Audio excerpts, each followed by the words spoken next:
Good evening. Welcome to Cornerstone. Tonight we have Brian Picard from Tamko, and he is going to be talking about shingles and the roofing, and I'm going to turn it right over to him tonight. Brian? Perfect. Well, welcome everybody. So my name is Brian Picard. I work for Tamko Building Products here in Connecticut. I am the local rep. Today we're going to just talk about, we'll call it proper shingle installation. There are obviously a lot of different layers to that. So if there's something I'm not covering and you want to know, let me know. What I primarily stuck with is the items that we make. So I don't have a lot of flashing details part of the presentation, but that doesn't mean we can't talk about it. So if there's things that come up and you want to know, just let me know. What I'll do is also, most installations are the same. So maybe I'll send to Jim this is an installation manual along with this great, it's in a digital print, but we can actually get it as print. It's called How to Read Your Roof and what's actually a problem on a roof and what's just age or what's an acceptable industry amount. So they have pictures and some ideology. So if you have a homeowner that says, well, I think it's this. And so you have some documentation. This is not, although it says Tamko on it, it's not so much created by Tamko, it's created by ARMA. And then I assume, or maybe I shouldn't assume, do you guys have a copy of the ARMA manual? And if not, I can send it to you.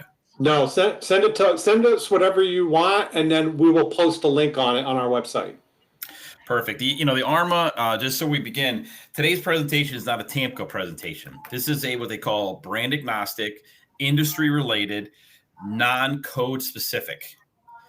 Just so we're clear, and a lot of people get this, they misunderstand this. Manufacturers do not follow codes. They follow manufacturer recommendations. And so a lot of times, some of the things you're going to ask me are specific to your particular area, like Connecticut. We need ice and water. We don't need ice and water in other parts of the country. It's not a code. It's not even a requirement of ours under laminate. So we're going to talk about all that tonight. So let me just kick off by sharing my screen. And some of the stuff's going to be remedial, but it's a process, right? We'll have to get...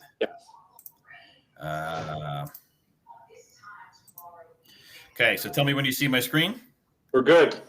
Okay, so, obviously every roof has to start with the basics of plywood. Now, I say plywood as a substrate only, not as an actual terminology. So, you have your OSBs and your CDXs and your zip boards. One of the things that we as an industry follow is the APA. So all brands do not decipher what it is, but we rely on the APA with the American Plywood Association, and what they've deemed these are the ones that they allow. 716 OSB, CDX is 3/8, ½ inch, 5/8, or 3/4.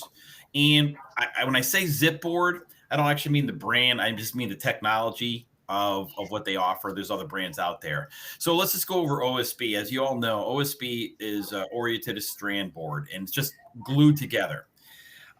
This is becoming more and more popular with new construction because of cost. We allow it.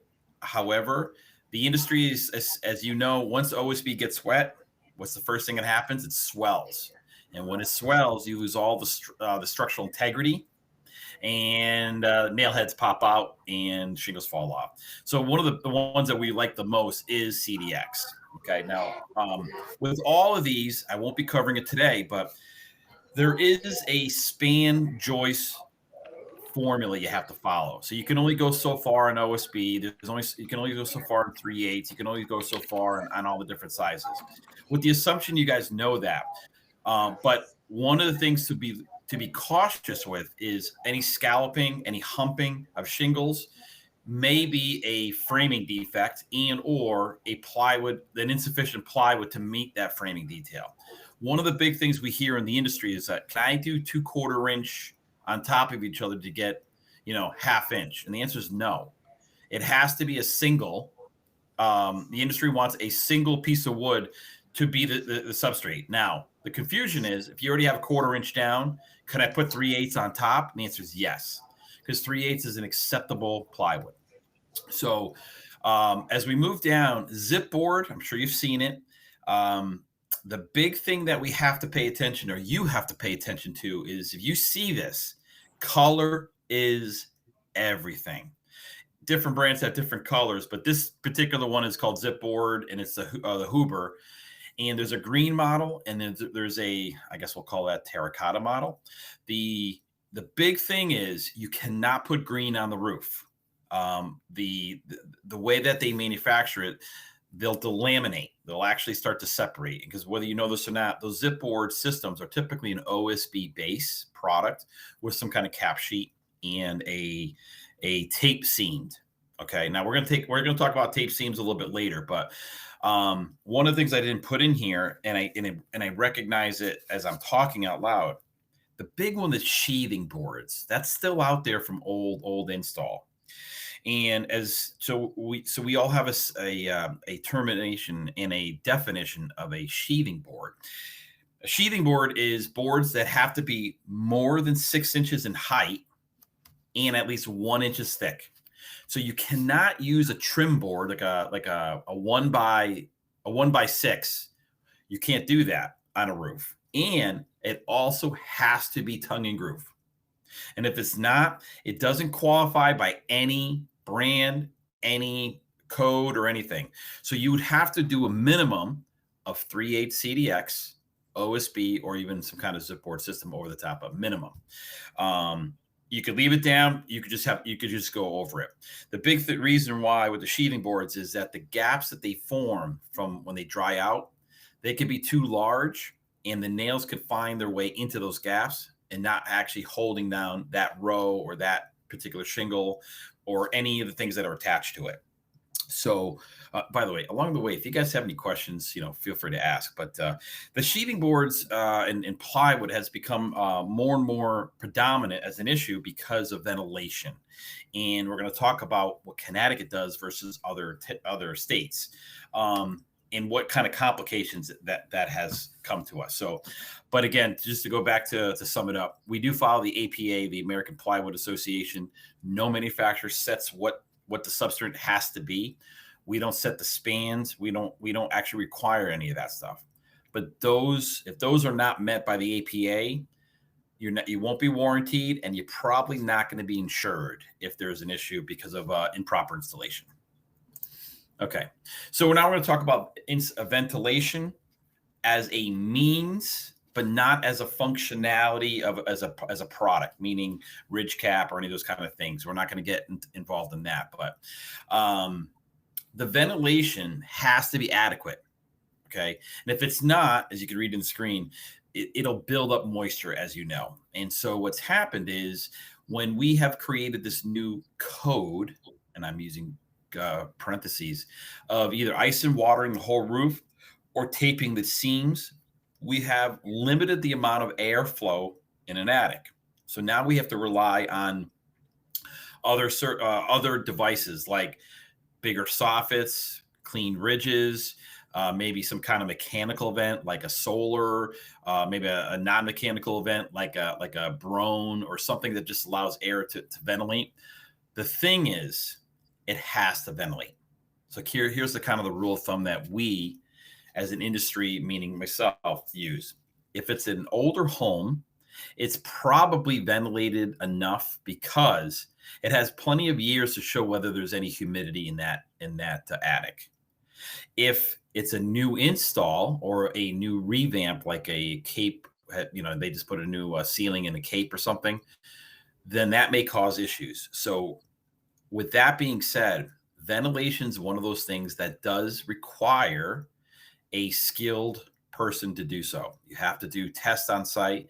Most manufacturer reps like myself or industry related people don't have the capacity nor the testing ability to tell you what's going to work and what's not going to work.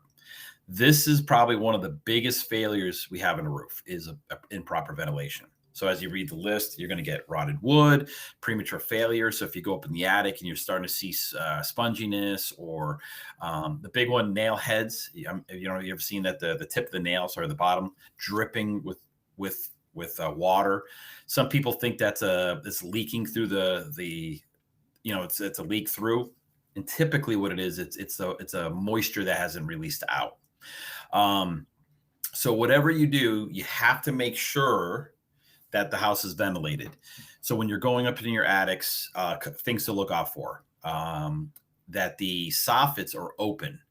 Easiest way to do it is if it's nighttime, you see daylight. Even daytime, you should be able to see some daylight. If you don't, then potentially you have to put some kind of barrier or some kind of device that opens up that airflow. And then if you have one at the bottom, you have to have one at the top. So that's, the ridge. Now we'll quickly talk about different forms that you'll see out there, like a gable vent. So gable vents are terribly inefficient to a new construction home, but they seem to work in old homes because the framings are so loose, the boards are a lot more open. So if you see a gable vent, what you're primarily looking for is clogging of the filters, right? If the screens are, it's got bird debris, you want to get those cleaned out. And if you see a ridge, you won't be able to see out of it, but you want to be able to look up through the ridge rafters and see the black, the plywood cutout. You want to make sure that it's thick enough. And typically we're looking for about 1 inch to 1.5 inches on each side to allow enough to go through. I can't emphasize this one enough that, and this is a conversation we could spend 4 hours on. Ventilation is one of the hardest ones. So here's the formula that you need to follow as an inspector. What we require as an industry and the ARMA requires is 150 square feet of net free space per foot on the ventilation. So what does that mean? So we take a cubic airflow, so height, width, length, and that gives you 150. Okay, then so every foot on the attic, so you can do your math. And if it's 1,000, then technically you would need 8 linear feet of ventilation somewhere in the proper area to release that. More is better, but that's a minimum. That's why you'll see these mechanicals, the solars, they'll help an area that can't exhaust it fast enough. But that's what we look for when there's a warranty or there's some kind of shingle degradation or maybe a cooking of a shingle. We're going to look for the ventilation to see if it's moving the airflow fast enough. So as we continue here, fasteners, these are interesting. So a lot of guys, they'll use the coil nails, hand nails, unless you're you're one of those guys that still hand nails a roof. But this is actually this particular situation has happened to me. We found a contractor who found a subgrade roofing nail, and when he installed it at a job site for 2,500 squares, it wasn't the right size gauge wire, wasn't the right size head, and it was all smaller. And what happened was every shingle came, not every shingle, but hundreds and hundreds of squares came off the roof. Well, it turns out they bought this from some, I don't know, overseas or some Chinese company. We don't even know where it came from. So 2,500 squares, they have to call in the bond and actually replace every roof because of this. So, but if guys are buying from a reputable place, they're going to get 12 gauge 3/8 nail head. That is a standard. This is important, guys. Now, you're not in the installation process, but more if you have to pull a shingle off or take a look at something. If it's a 3/4 inch plywood, you need to have at least 3/4 inch go into that roof deck. If it's anything less, the nail has to protrude through the actual plywood by 1/8 of an inch. Otherwise, it'll pull out. So one of the things you can do is if you can figure out what size plywood it is from the attic, then you'll know if they have the right size nail head. Here's what's happened. As we do a 1-layer, 2-layer, even a 3-layer, some people will be doing. The nail heads they're using may not protrude the plywood. It's probably going to have issues, and it's probably going to pull out. So if you're not seeing nail heads in the attic, nail tips in the attic, that's a red flag. And it should be pretty consistent. So you can almost find the line and find the next line and find the next line. And if you're not seeing that consistency, potentially it was under nailed. Potentially it was not using the right size nail, and problems could be, on its way. So now I got a question out there. Oh, yep. I have a question. I had a roof that was put on in November of one year. on my new house, and we had to rip it off in April because CertainTeed had a problem. What I found with the electroplated nails is I find that it's not as good as the old hot dip galvanized nails. I couldn't believe how many nails were rotted when I pulled off the roof in 5 months. Okay, so I'm going to answer that because we're not a manufacturer of the nail heads. So the issue that you're really running into is not that it's the electric, it's the quality of the nail that was purchased. Okay, there is a quality difference. They were Bosch. That's surprising. Usually those are pretty good. The next thing, and we'll cover a little bit later, is that if moisture gets stuck under the shingle for whatever reason, maybe it didn't seal fast enough and moisture got in there, that gets trapped. That's become a big problem for the industry. We as a manufacturing, as an industry, we don't determine what's the best choice for roofing nail. We just give you a size and gauge to go with. But hot dip, I agree with you. I'm a hot dip fanatic myself, but that won't void or have any issues with the warranty. Very rarely do the nail heads rot off. They'll have a little rust on them for sure. But yeah, I don't know if that answered your question, but yeah, but hot dipped is a lot. It's become more expensive, through the years, and so people are going to stick with the cheaper version. So there's I don't know if that answered your question, but it does. Fortunately, CertainTeed covered the whole process. Ripping the roof, and replacing it. People are saying, "Why don't you sue Lansing Products?" I said, "No, they're covering it. Why do I want to sue something?" People get confused. Yeah. All right. Thanks. Yep. No worries. So we'll keep moving here. So fastening locations. Now I'm going to give you, this is just Tamko's, and I show this to you just for presentation's sake. Every brand has a little bit of a different flair, but at the end of the day, here's some basics. Any shingle in the market basically needs 4 nails. Any shingle. Then you're going to say, well, Brian, the code requires 6. Yes. And that's why I began my presentation to say, we don't follow code. So if you show up to a house and you see 4 nails, there is an implied warranty that the roof comes with. What it does not come with most brands is a high wind warranty. And so what that means is every brand has a certain level, they cover up to a certain miles per hour, and others. And then when you do it with more nails, it goes a little bit more. So I'll give you for instance, the industry average right now is 90 miles an hour or 110, different brands, either 90 or 110 with 4 nails. Okay. And we have that too. I should say that we're 110. With one of our products, same 4 nails will give you a 160 mile an hour wind warranty. I said that. We warranty up to 160 mile an hour because the technology allows it to. Other brands all require 6 nails, and how they place them is different by each brand. That's why I don't show you a 6 nail pattern. But if you see a 6 nail pattern, the assumption is the installer was trying to get to a high wind warranty. Now, the confusion is state of Connecticut has a mandate of 6 nails as an install. Here's what I want to make sure you understand. If a roof goes down, any brand, it doesn't matter if it's Tamko, Owens Corning, CertainTeed, and it's only 4 nails, there is no voiding of the warranty because it didn't hit code. We will still warranty that roof to the level of what that installation was asked to be. So if it's 110 mile an hour wind warranty, and we'll still cover the whole roof. If it exceeds 110 and it blows off with 4 nails, then you wouldn't get that with other brands. We're 160 with ours. So I just want to clarify that because I do get a lot of phone calls like, well, I saw 4 nails. Is my warranty voided because the inspector? And I say, stop right there. We're not enforcement officers. We're just showing you what this is. So this is a standard pattern. A 6 nail would have another, and I don't know if you can see my mouse here, but it would be another, it would break up the largest portions and it would be a little more spread out. But six nails for a full shingle, and then half shingle would be 3, quarter shingle would be, in that fashion. So, the next important thing is, and I love this thing. This is something that I feel that people should carry with them. So a properly driven nail versus an improperly driven nail. And this is a problem in the industry.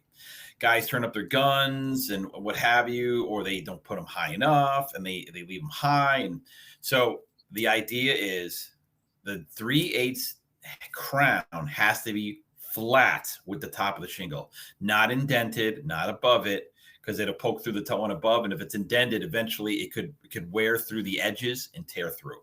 So as we go through here, just showing you the different styles. You got a flat one, it's perfect. The underdriven, we all seen that. You see the lifted shingle. Sometimes that works itself out. Typically, if it's worked itself out, it was too short to begin with. So if there's one, there's a whole roof full of them coming. That is something to know.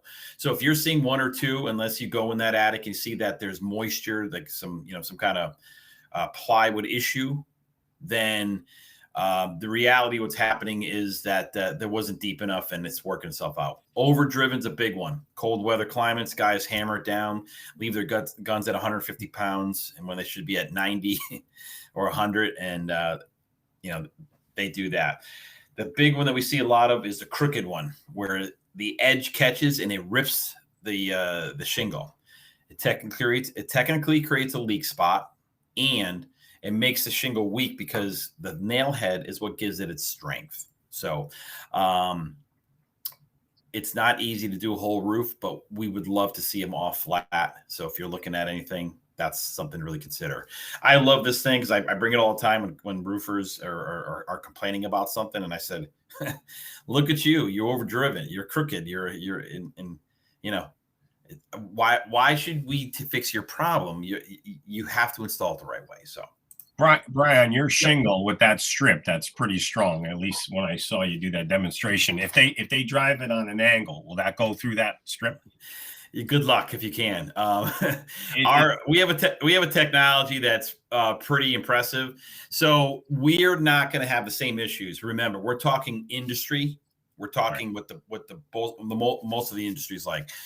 We came up with a game changer, I guess is the best way, and I'll show you it at the end, just so you can kind of see what the technology.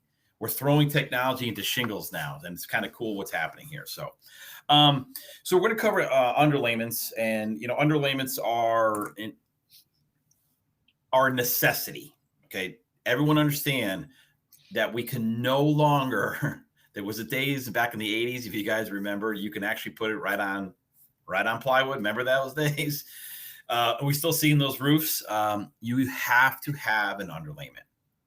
Here's the misnomer. We, industry, do not require ice and water in the drip edge area. That is a code.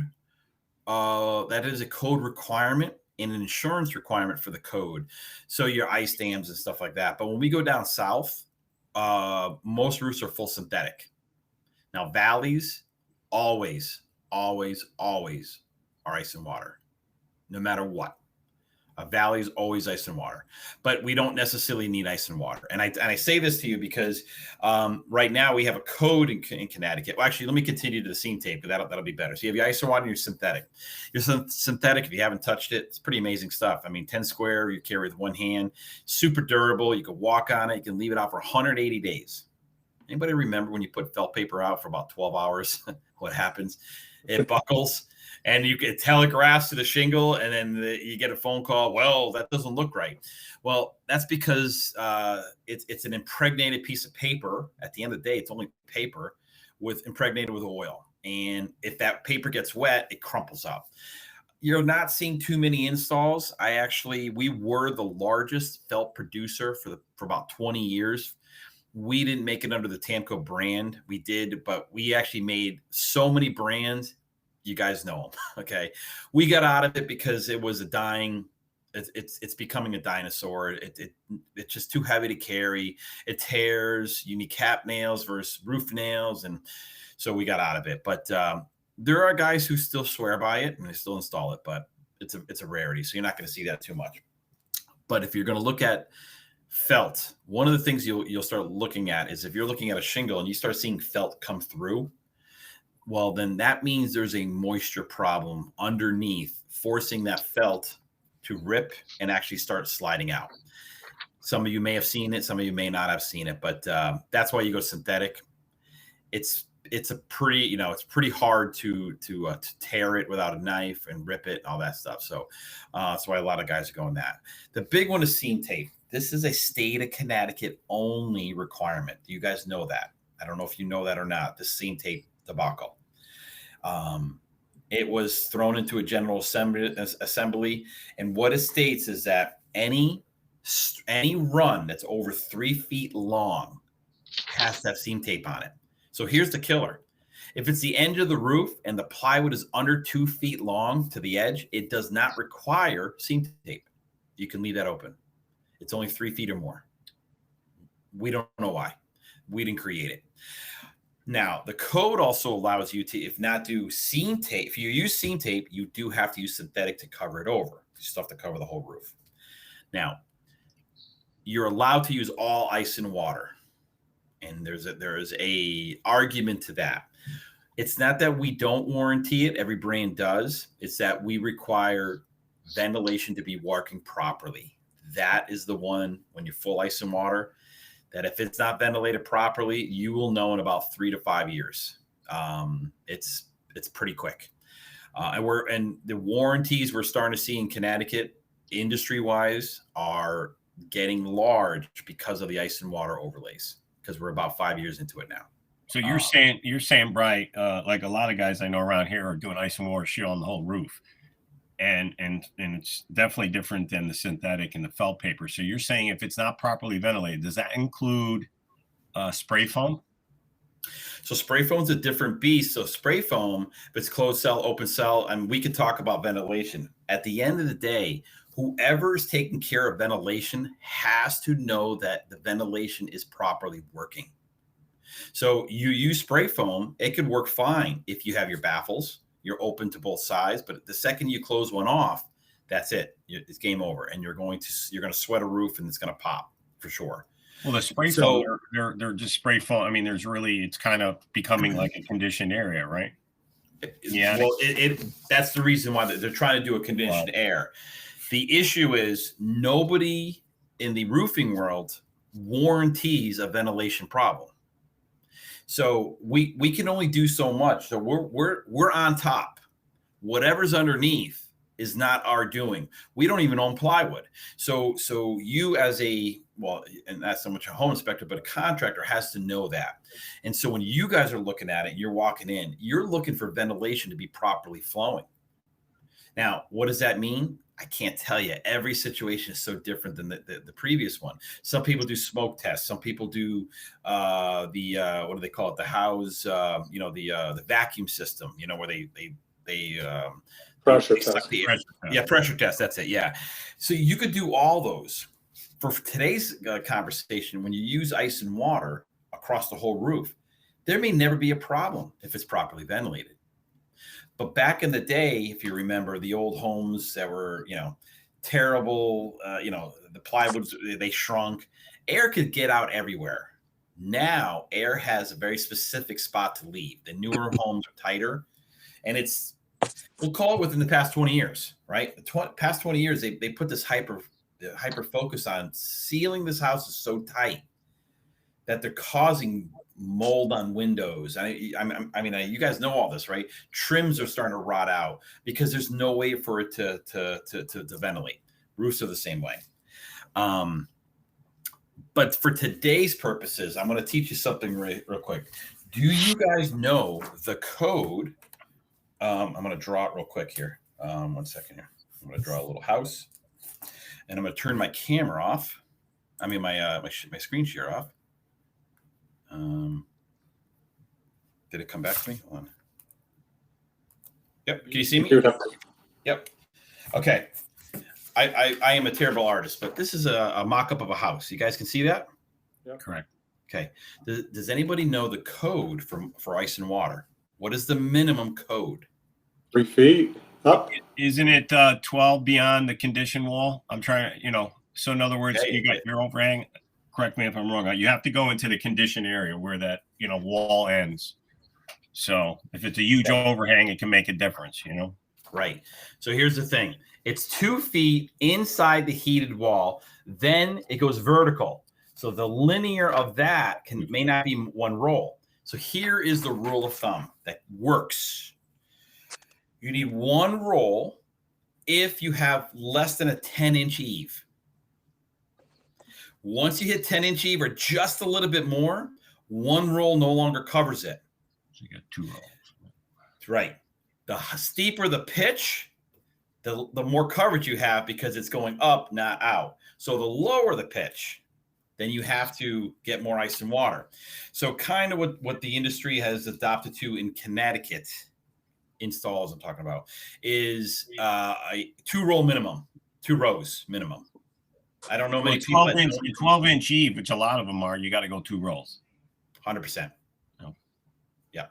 Just so you know that. That's and the reason why is the melting of the last 2 feet freezes. Yeah. That's the ice dammings. That's where it all condenses down because water will roll down the hill, down the roof while it's getting hot during the day and then cool off at night. So, okay. Now, this is an interesting one. This one is, it tears everyone into pieces. Do you or do you not need a drip edge? Anyone? You always need a drip edge for a roof, right? I'm asking you. I think you do need one. Okay. Anyone else? Unless you're going to say you're going to come down with ice and water shield and wrap down around the soffit, but I'm going to say yeah. But you're going to come up with You something. don't need it. You don't need it. You don't need a drip edge.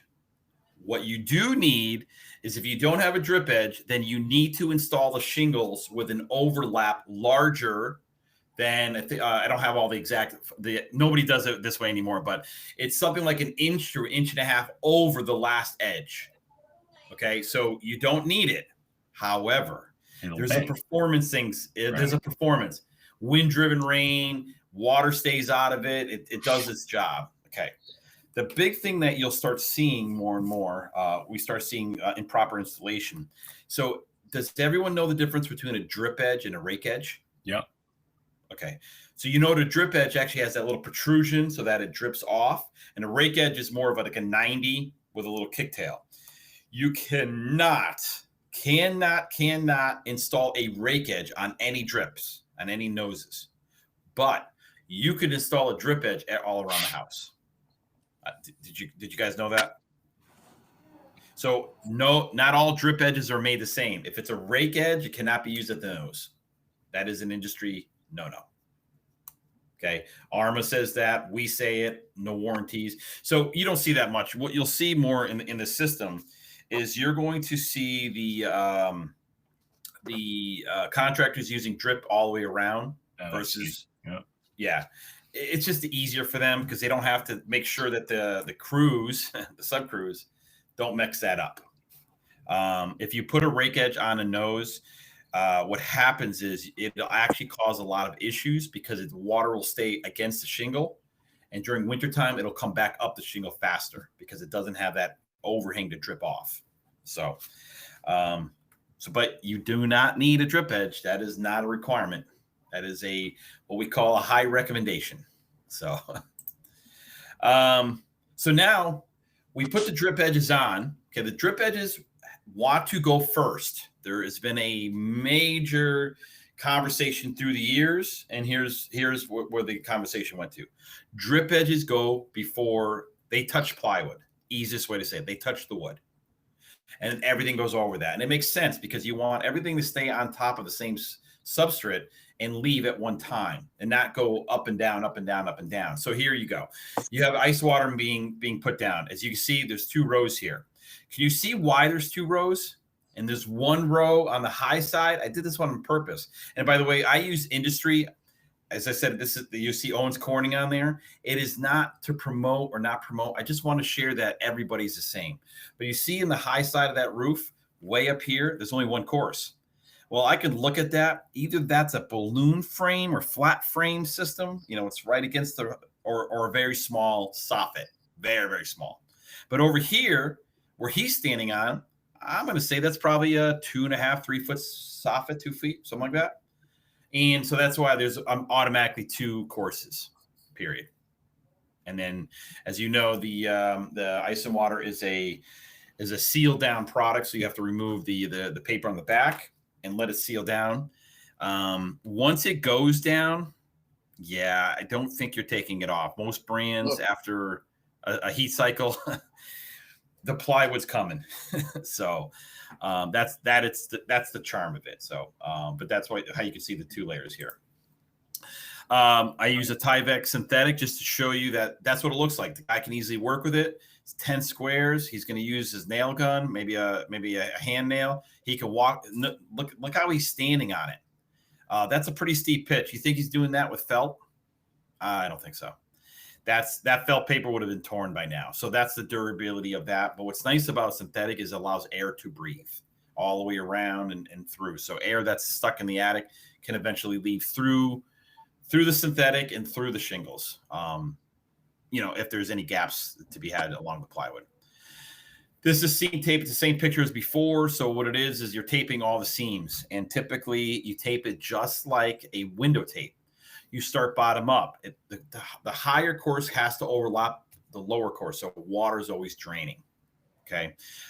We don't actually know what this code was to do, except for somebody had once said to me to keep the attic dry. And I said, I don't get it, because when you do a 2-layer rip, you have 1,000 nail heads in the plywood. How is taping the seams making any more? If water gets under the underlayment, it's going to leak. You're going to leak, even with seam tape. So the last thing I'll tell you guys, this is something very important. There is a lot of guys using window tape as seam tape. You're going to start and if you haven't seen it already, you will start seeing it. We get it calls all the time. Roof goes down 6 months later. You can see the plywood formations, 4x8 sheets, 4x8 sheets, but in 4-inch strips. What's happened is the window tape has shrunk, because it's not roofing tape, it's window tape. It's not designed for that high heat and cool. So when it expands and contracts, it eventually finds its happy place, and it's not looking good on the shingles. No, it's not warrantyable if you're not using the proper materials, and I don't think it's insurable. I think that they would consider that an improper installation. So, Brian, the other thing too, every once in a while, I'll see it every once in a while, new construction, and maybe a re-roof. You see, I want to call them mole runs, or you see some buckling underneath the shingle. Brand new roof looks great. Maybe we're going to talk about that. Can you go over? Yeah, we're going to talk about how to read a roof and what causes those things. Those are different formulations, but we're going to talk about that near the end. So I'll make sure I touch back on that. Thank you. So as we continue, you have starter strip. Now, starter strip technically is just a shingle, but it is a specific shingle. The industry no longer wants or allows 3-tab cut unless you add extra dabs. I don't know anybody that does it anymore. Everyone uses a starter strip. The big thing you have to understand with a starter strip is the starter strip has to go on the nose, or what we'll call the drip area of the roof. That is a requirement by any brand, by every code, everything. And that's to keep that first course from lifting, because it's overhanging. Here's where it separates. If you run starters up a rake, you automatically allow that product to become part of the high wind warranty if you do 6 nails and a starter course up the side. And the reason, guys, is that you see that glue line, the way it is where he's pointing to it? Well, if I turn that vertically, that glue line's on the side of a shingle going up. Now, if you ever look at a shingle, the glue is only at the base of a shingle, never at the side. So what happens is wind-driven, driving wind from the side doesn't have anything to hold it down except for a nail on the edge, which could vibrate loose or pop through. The glue helps give it it glues everything together. That's what that line's for. And so what you get out of it is a higher warranty, but more importantly, it's a cleaner look in a more secured roof. What you guys will be looking for is when you get there, if you look up at the rake and you don't see a straight edge, that means it doesn't have starter up the side. That's okay. What you're looking for then is whether there was a nail. It was nailed properly at the edge. So if there's no lifting, so you want to nail within the last 2 inches of that shingle without a starter course, because you got to get as close to the edge to keep it down so it doesn't fly off. Right, that's going to be something that you're going to look at. But if you see a starter course up the side, rest assured, just about every brand that shingle's locked down pretty good. So let's keep going here. So now the next thing, and I'm going to show you an interesting picture in a second. So all brands have a set pattern of cutting. What you really want to understand is that minimum 6 inches is what you want your offset. That's a minimum industry. A little bit wider is a little bit safer. So if you look over here, 23, 29, you see the offsets right here. That's 6 inches. So that's what we're looking for. So what we have is what they call a 2-cut, no waste. So we take a full shingle, we cut it at 16 3/8, take another full shingle, cut it at 29, 10 3/8, and that gives you a 5-course pattern. And that pattern allows the water to come down a shingle and leave on the next shingle. Well, let me show you the next picture. This just came to me. This couldn't be any better. Here is a brand new install, okay, that has been put on 6 months ago, and the roof is leaking like crazy. Okay. So it wasn't our product, by the way. This is one of my guys went to go look at it. This is another brand. I won't tell you which brand it is, but the installer did it at 4 inches, the whole roof. Well, when the wind-driven rains came back in December, you guys remember that December storm where it was just 3 inches of buckets? Water poured in the home. And that's because it doesn't have enough angle to get to stay on the same shingle that's already on. Water will get to the next level below. And as it keeps going, it finally finds its happy place underneath a shingle.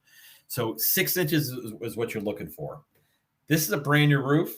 The whole thing has to come off. Okay. It's not even our brand, but the whole thing has to come off.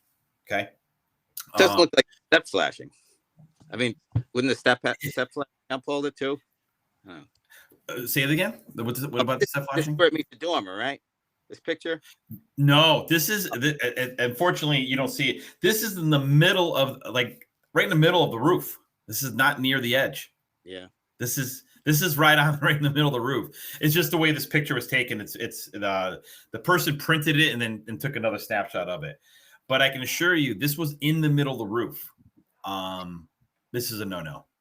So the homeowner has to go probably sue the contractor. That same contractor's not being hired. My contractor is going to do it. He called me. He's like, Brian, I go, it's leaking because of this.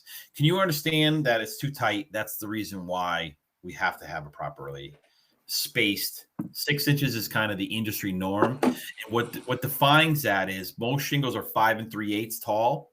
So you want to be more than the height of the shingle. So 6 inches is what we settle on, because 5 3/8 is what we call the reveal of the shingle. So as we continue here, valleys. So valleys are interesting. As I said to you, valleys always have to be ice and water. Now there's different types of valleys. You could do a metal valley, which is very, very, I don't know. I haven't seen a metal valley in a long time, unless it's a house in Greenwich or Darien, and those will be copper. Very rarely do I see a metal valley, but you will see old roofs metal valley. What you're looking for is rot, warpage. Like if you're touching it, if it's thin, if it's going to wear through. And the reason why it wears through, it could be aluminum, but the granules and pine cones eventually will wear through the metal, popping it at some point. So it is a recommendation that when a new roof is put on, metal has to be installed at the same time. You cannot use the metal again. Okay. Now, there are different types of valleys. I'm not going to cover them all, but I'm going to describe them all real quick. This right here is what they call a cut valley. You can see the line. They actually use snips. And what happens is they run shingles up one side, and then they bring shingles the other way, and they cut it. There's another method, as you probably remember back in the day, where you overlap 1 1 1 1 1 1 1 1 1 1.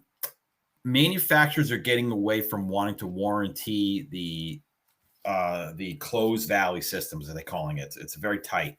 The reason why is water flows at a substantially slower rate the more shingles you put in the valley. And what we've learned through the years and the recommendations, it's not a necessity, it's a recommendation, is that the higher the velocity of water, the cleaner the valley stays, the safer it is for the whole roof. So your ice dams and all that stuff. So this one's a cut valley.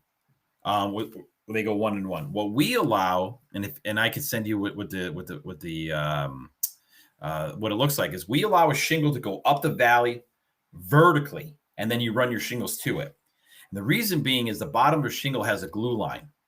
See, this valley right here has been cut. I don't know if it's been glued. It has to be glued. All valleys have to be glued when it's cut because they'll lift up. So we allow what they call a no-cut valley. There's no knives. It's pretty efficient. You put a shingle right up the valley, and you run the opposite side shingles right to it. It makes a really good look.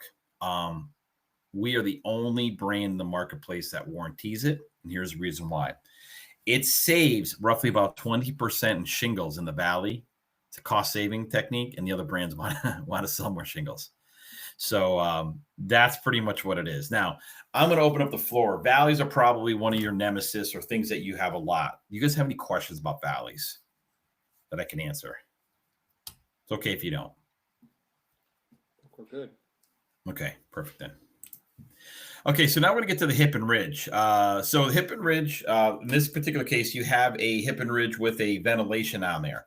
You're not required to have the ventilation there, depending on what system you have. That's why I'm staying away from what type of ventilation you can use. This one happens to be a rolled good. There's stick, there's mechanics, there's solar, there's so many different styles. But a hip and ridge, as you know, is a color matching shingle that matches the shingles you just installed. And it's kind of the finishing touch. And they call it hip and ridge. Guys, it goes on the hip and the ridge. We're too stupid as an industry to come up with a creative name, so we all use that same terminology. The idea, though, is not all hip and ridges are created equally. So some of them will have angle cuts. Some of them will have different glue lines. One of the things that you're looking for in a hip and ridge is installation. You cannot use a nail gun if it's going to blow through because it's an elevated. Typically, most hip and ridges are going to be elevated. You cannot have it puncture through. That retainer has to be flat. Now, you don't have to do it, but the recommendation is hand nail and then you control the nail. Guys don't do that; they blow through. But when you're looking at a cap, you want to make sure that it's not facing the prevailing winds. It's opposite to it. Why is that important? Because eventually the ones that are facing the prevailing winds will blow, will delaminate, will come off. Usually granule loss is a big one on the edges when they're going the wrong direction. So you got to think of it more like a stairway, right? If you try to go up a stairway flat, all those ridges are hard to go up. But if I try to go down the same stairway, just kind of ride the top of it, I slide right down. And that's how you got to look at the installation. So if you get there and you see winds blowing one way and the cap's going the opposite way, there is a potential, very strong potential, that in time there may be a problem with that cap. That's probably the best thing I can say that there. So, okay. So guys, that was the primarily of just of the items that we make and do. I didn't cover everything, okay, on purpose, because there's so many different things to cover. I didn't cover roof boots because we don't make them, but I can answer those questions. I didn't cover protrusions and step flashings and counter flashing. So do you guys have questions on that? Because those are very specific scenarios, and I could probably answer it more on a broad scale. Do you have any questions when it comes to any one of those things? Nobody. Well, Yeah, hold on. I think we got a question. Okay. Before we can go back to the vent. Okay, before we end, can we go back to the venting of an attic that is fully spray foam with no attic ventilation? Is any venting necessary? Yeah, I was going to ask that too. That's the question. I don't know, because there's so many factors that make it. Is it open cell, closed cell? So whoever did that ventilation, whoever did that space is on the hook. So how I would answer it is, who's the installer and did they certify that ventilation to be proper? Because it's too hard to know what they did or what they didn't do. It's not like we can just go up and just look at it. Have you guys been involved in a ventilation, like an engineering report? Has any one of you ever seen the process, it's pretty intense to do a house, and you realize there's a lot of math. There's a lot of things that go with it. So the broad stroke question is really good. It's really hard to answer because every situation is different. They could have created a mechanical, some kind of mechanical. A lot of them are doing that now. They'll put like, maybe they'll have like a Lamanco power vent. Okay, that kicks on when there's a certain amount of temperature. Maybe they don't. They don't do it at all in Massachusetts. Spray foam, no ventilation. That's how every house. I do a lot. I do a lot, and with that, and so it has. You also have to know, is it open cell, closed cell? Those make a big difference too. At the end of the day, the lawsuits are going to flow back to the spray foam guys, not to the exterior envelope. That's the best way to say it. I hate to tell you that. There is no easy answer for that one. Eric, was that your question? Yeah. That was it. Yeah. That's a tough one, and I wish I had a standard. But I think what you need to protect yourself with is that, did they run a report that created, like, where's that? Because technically they should be providing.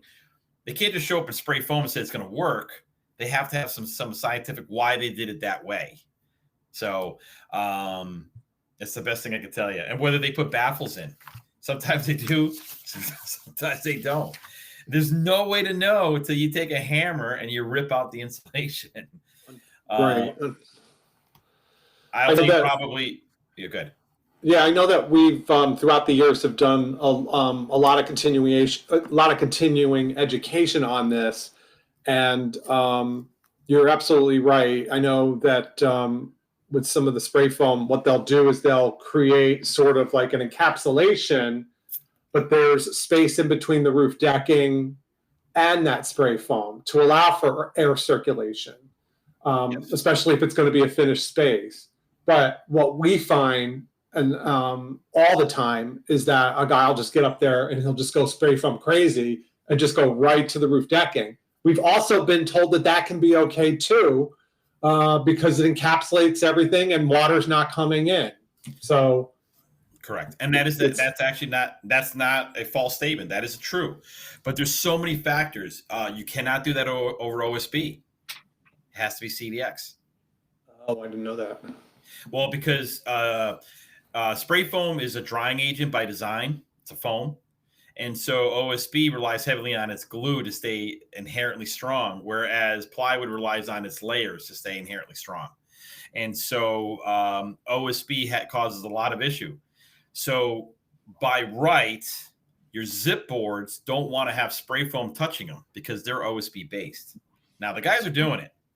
It is probably one of the most under-regulated things going on. It's going to be lawsuits. We see it all the time. In our warranty world, we'll call it.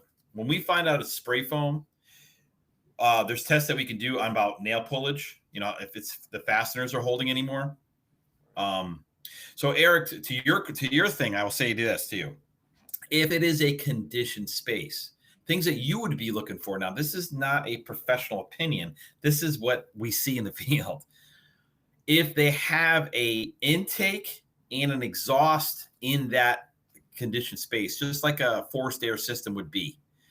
If it's just a radiant, then that's going to have a problem because that moisture is going to build. But if you can condition the space through the furnace and then exhaust that moisture through the tubing out, people have been doing that quite a bit. So if you see a forced air system and it's got an intake then you're probably okay because you're moving that air.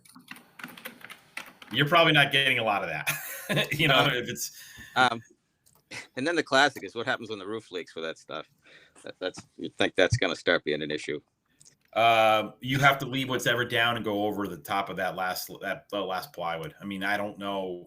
You can't take it off. Have you ever seen it? It's concrete. I mean, it's concrete, man. And I think you would ruin the studs if you tried the rafters. So, anything else? Mole runs. Yeah, let's talk about how to read a roof. So you guys good with all the flashing details, step flashing, all that kind of stuff? Okay. How about I just say with step flashing, through the years, we're getting bigger and bigger. So right now, the industry average is 5x7 or 6x8. And that's because they want to get further away from the wall. Siding manufacturers are starting to have their own warranties. Like, well, if you don't do this, and we don't cover this. So it's become like a synergy between the two to start working together.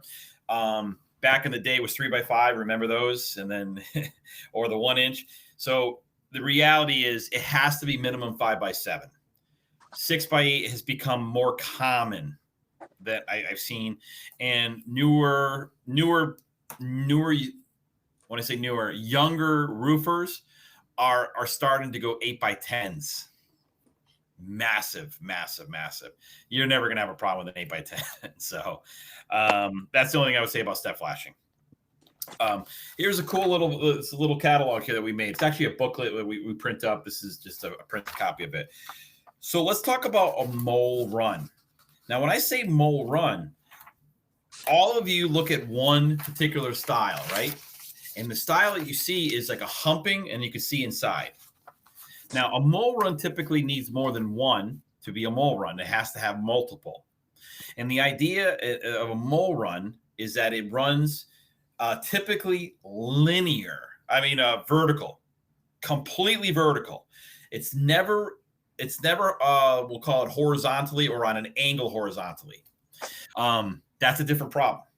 So if it's a straight up mole run, here's one thing it could be. It could be that the roof is leaking air at that point. It's the hottest point of that roof system, buckling it right where the roof seam is, and that's what's forcing it to go up. And if you look at it, typically you'll see anywhere from 3 to 4 feet long. And how do you know? You count the number of shingles. And if it's a roughly 6-inch shingle, you can count how many get to a 4-foot mass. That's one version of a mole run. A second version, which will happen a lot more immediately, is if guys overlap shingles in installation. And when they start to heat up, it has to go somewhere. There's a reason why we butt them up against each other. We don't go on top of one another on the sides. They will move, heating, expand and contract. Some guys go too fast and they'll jump a little bit by a 1/4 inch, 1/8 of an inch. That's going to cause, at somewhere in the roof, there's going to be a pressure release, and that's going to cause a mole run. The last one you'll see is a plywood lift, and it'll be what I call the breathing of a house. Typically, it's undersized framing. 2x6 when it should be a 2x8, 2x9. Could have been caused by some roof flexing through the years. And what will happen is, because that piece moves so much, eventually it gets stuck in one spot or another. And that's what you cause a mole run. The last one is manufacturer defect. The manufacturer defect is that something dried out. Typically, that won't be a uniform one. That'll be on an angle. Because remember, when you install a shingle, you're installing it on a diagonal pattern. So if it's from the same bundle having the same problem, the pattern will go sideways, not vertical. So if it's going vertical, it's almost impossible that it is the shingle itself causing the issue. It's usually something else causing it. What about the underlayment, Brian? What about the underlayment? I was just going to get to that. Yeah, paper. Yeah, ice and water. Some more recently, we've had a lot of issues with humping of ice and water. And that's because of the shrinking. If you don't use a quality brand ice and water, if it's too cheap, what happens is you don't have the elasticity built into that product. Every roofing product has to move. It kind of shifts around. The worst thing that happens with ice and water, it shrinks and it causes lifts. That one's easy. You lift 2 shingles and you can push up and down on the ice and water, and it goes up and down. And it's usually ice and water. Very rarely it's synthetic. It could be felt paper, though. It could be felt paper. If it got wet and dried out, you guys ever see what happens? It gets really crinkly. That'll push up. But that won't cause a mole run. That'll cause an isolated issue with 1 or 2 shingles. When we say mole runs, we're talking about a run, like a good run. It's 2, 3, 4 feet long. Otherwise, it's a different problem. Does that answer the mole runs for the guys? So when you're looking at it, Are one of the these things you correct? do- Are these correctable without removing or do you have to remove the shingle to correct this stuff, or can you live with the roof? What are the long term Yeah. issues with that? Yeah. So here's the thing. The issue is wind driven rain could leak. That's the issue. You're lifting it up. Is it a failed roof? Not by any stretch of the means. No, it could still function fine. Aesthetically, it's not great. In your line of work, obviously, you're there to point out the faults. That's a big fault that should be remedied, because when you leave a shingle up, you leave it exposed to dirt, animals, and wind tear-offs. The pressure of wind coming out of a roof system and then going up, it goes 2 to 3x wind speeds. So if you have a 70-mile-an-hour wind and a 12 pitch, that wind speed, by the time it hits the top of that roof, could hit in excess of 100 plus miles an hour because of pressure and velocity. So did that answer the Thank you, Bray. Okay. So a couple of other things that we'll cover really quick, because we're getting to that point, is Yep. that curling is a natural process of shingles. Curling is. Now, age has to be, and you have to add age into that as well. If it's curling day one or the first 1 or 2 years, there's a problem with the shingle, or there's a problem with the roof. But if it's past 10, 15, 20 years, there's different, and I'm going to send this to you. There's different levels that it's going to happen. And that's because of the heating and expansion of material. That's all brands. They all will curl. It just happens. To what rate is the problem? What you're looking for is granule loss. If the curling causes the granules or the asphalt to be exposed, then that shingle's compromised. Does everyone understand that when I said that? If granules are no longer on that root, on that piece, then the asphalt's being compromised, you're probably heading to a problem. But if it's just a simple curl, probably not a problem. Aesthetically, it doesn't look great. Blistering. You guys see a lot of blistering out there? Older shingles, you probably see it on more than newer shingles. Do you know what blistering is? It's like a dimple. Let me see if I can do this here. It's just like a little dimple in the shingle that just pops up out of the blue. Yeah. Usually caused by one of two things: nail head pop, or they used too much sealant back in the day that didn't disperse, and it's the formation of the shingle trying to settle around it and forming around that. It is not problematic as long as the granules are still on top, but once the granules leave, that's it. It has to be replaced. You cannot see asphalt or anything like that. Granule loss, guaranteed a problem. And cracking, guaranteed a problem. So if you see any granule loss or cracking, or anytime you see asphalt, the actual oil, that's a problematic roof. So boys, that's pretty much what I had. If you got a quick second, I would show you our product and what technology looks like. Scott had the ability to look. Oh, first of all, do you guys have any questions? I should have asked you that. You got the water jug hanging off that stuff, right? I got some water jugs here. Yeah, I want to show you something here. So one of the things I want to show you is not all shingles are made the same. So typically the shingle we've seen in the past is just a simple shingle, asphalt laminated together, and that's all you get. So what Tamko did is, you can see this little fiber mesh right here. This is embedded into the shingle. This is the front of the shingle. This is the back of the shingle. And this is actually melted right in. This is where technology starts meeting, where the evolution of things are going. So I'm going to see if I can readjust this. Okay. See if I can do it. Okay. So here's what I have. It's a gallon of water, guys. Okay. That's all it is. Now, what I have here, let me step up, is I'm going to use my chair as I don't know if you can see that. So this is a shingle with one nail put in it. Just simple one nail. Nothing more, nothing less. Okay. And so, actually, that's one of ours. Let me grab that one first. Here's a simple shingle, one nail, as you can see, right in the nail zone like they require it to be. This is what happens with just about every brand in the marketplace. So as you can see, I have it hooked up. I'm holding it. Guys, it weighs 8.3 pounds. That's what the water weighs. So as I go to pick it up, okay, it blows right out. 8 pounds. In fact, it only takes about 2.5 pounds to rip a nail through a shingle. We decided to recreate a shingle that has the ability to want to stay on for 50 years. 50, 60 years and actually last it.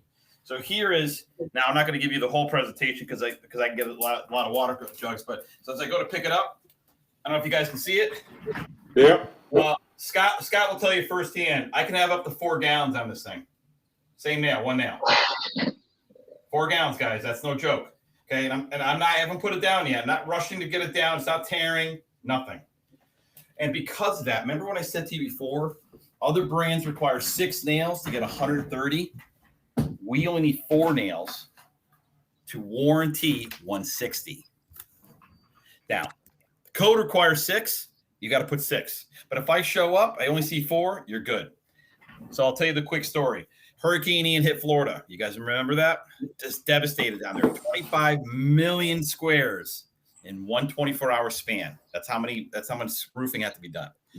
There was one road in Port Charlotte, Florida, that sustained 155 miles an hour winds for 12 hours straight. Could you imagine? 155 sustained. Every brand shingle was represented. Every brand is there. Every brand blew off, except 4 Titan roofs that were installed. Not one shingle came off. Nothing. And that's what those are the case studies. So what's happening in the evolution and what we're starting to see is when we talk to customers, brand or quality, what do you prefer? And everyone's picking quality first and foremost. Okay, so brand's less important than quality is, yes. Well, then I show this and I tell them which brands they are. And then they're like, oh, well, that's the brand I was going to buy because I thought that was quality. They get that confused. And that's what Scott had seen. He actually saw some other stuff, some cool stuff we did. But the reason why I show that to you, it's not really for the pitch of it all. It's to know that technology is really driving a whole new industry. We're trying to build a shingle that lasts. We're trying to build a shingle that doesn't have problems. We're trying to build a shingle.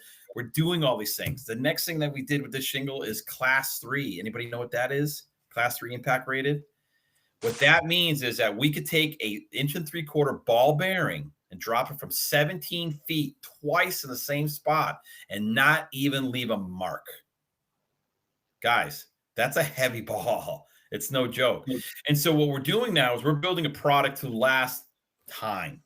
So hopefully in 10 years when you guys are going out there, you just goes, that's a good roof. That's not your problem. You can move on. I wish it would be that easy, but that's my basic presentation, guys. Any questions, concerns? We got one more question, and then we'll wrap it up. We've been told that curling shingles are age. Cupping shingles is a sign of an overheating attic?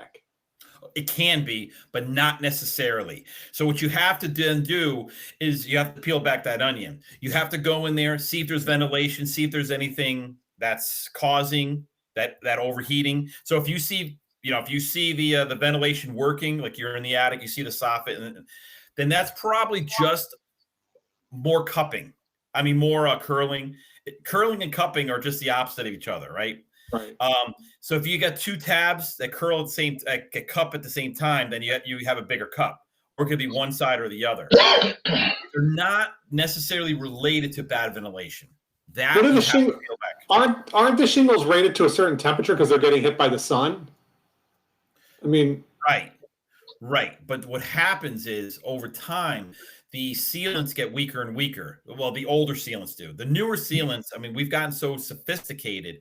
Not to bore you guys, but there's a thing called adhesion and cohesion in the ideas of sealant. Adhesion, you probably know as crazy glue. You put it on your fingers and instantly, and you're like, but you could break it, right? You just take a pen and you break it open.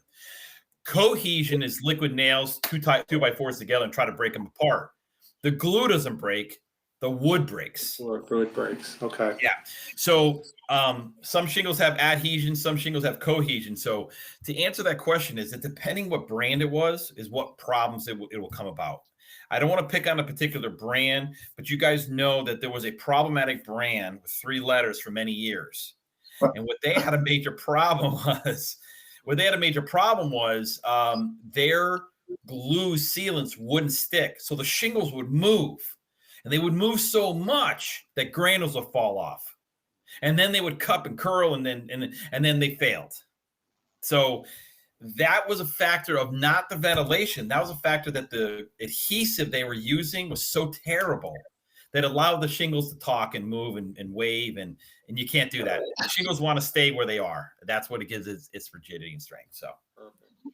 Well, listen, Brian, thank you so much. This was extremely informative, and we'd love to have you back sometime, but this is really good, and I want to thank you very much.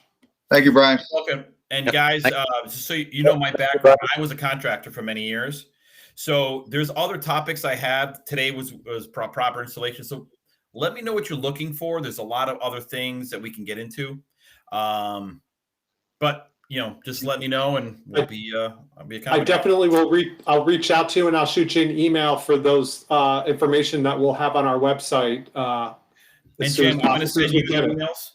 I'll send Yes. you the emails. Okay. So I'm going to send you everything in a couple emails so you can see the videos, you can see all that stuff. So Thank you very much. thank you guys.